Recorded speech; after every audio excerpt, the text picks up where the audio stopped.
Changing from traditional to digital can be literal hellscape. So here it is some basic stuff I recommend to start your journey on digital drawing within Photoshop. And within these few brushes over here on the right, on the left, I try to simulate the traditional process of most art processes. So you have a drafter, which is basically pencil outlines, the inker, which is your basic pen outline, and the color stages of and the coloring stages of your illustration, including the base coloring and also the layers on top of it, which tends to be a lot softer. So let's start with the drafter brush, and choosing a color on the side on the right. And depending on your pressure sensitivity on your drawing tablet, it will change your opacity and also your line width. So let's go from soft to heavy. So you can see when soft, it's very light and also very thin, but when it gets heavier, it becomes darker and also a lot more thicker. So it's really good for creating basic outlines, creating a cup. It's good for getting the generalized outlines, and it helps you visualize your line width and also the shadows within the area. Over it with the inker. Decrease opacity on this one and choose black, and you can simply go over with the inker. I tend to go a little bit smaller with the inker, a smaller size for the inker and this one it tries to simulate your basic pen and traditional. It's really accurate, and depending on your pressure sensitivity, it only increases the line width without increasing the opacity. So no matter how light you put on your screen, it's always going to be the same color at the end.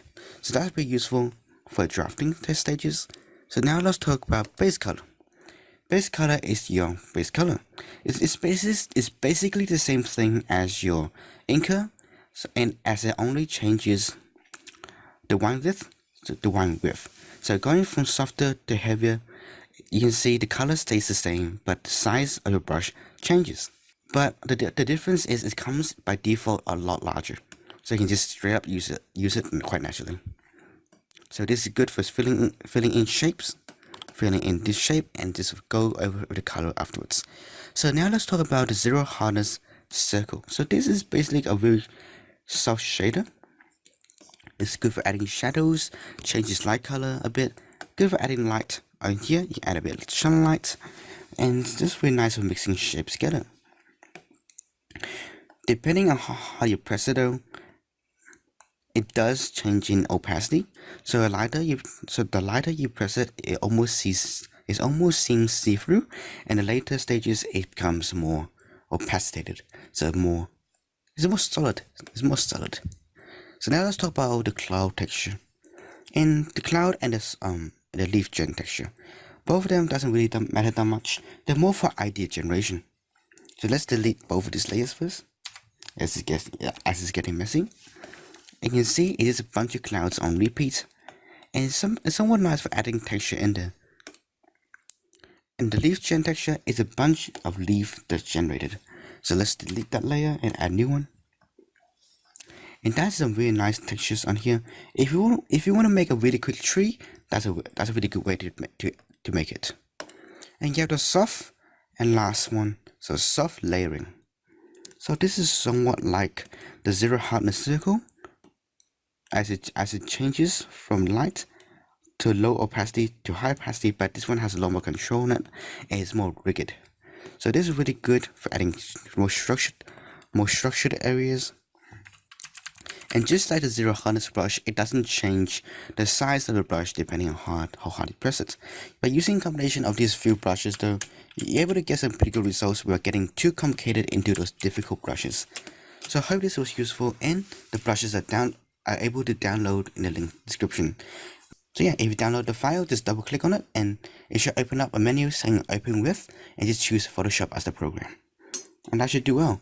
Or you can just go to brushes, you can go to tools and you can load two presets, or you can go to brush settings and just say import brushes. If you do choose to import it as a tool, it will ask you if you want to import it as a tool or brush. If it's a tool, it will appear over here. If it's a brush, it will stay over here. And that's basically the difference.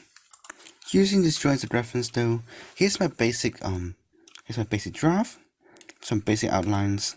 Then after that I went over it with Inker.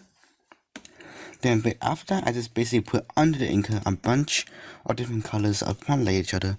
So this is the base color laid upon this zeroed hardness circle, and just on repeat. Add a few more adjustments to color, and that's how the painting got. And that's how the painting was made. So nice and simple, some basic colors, some basic outlines, some basic inking, and also some basic color adding. Have a good day, buddy.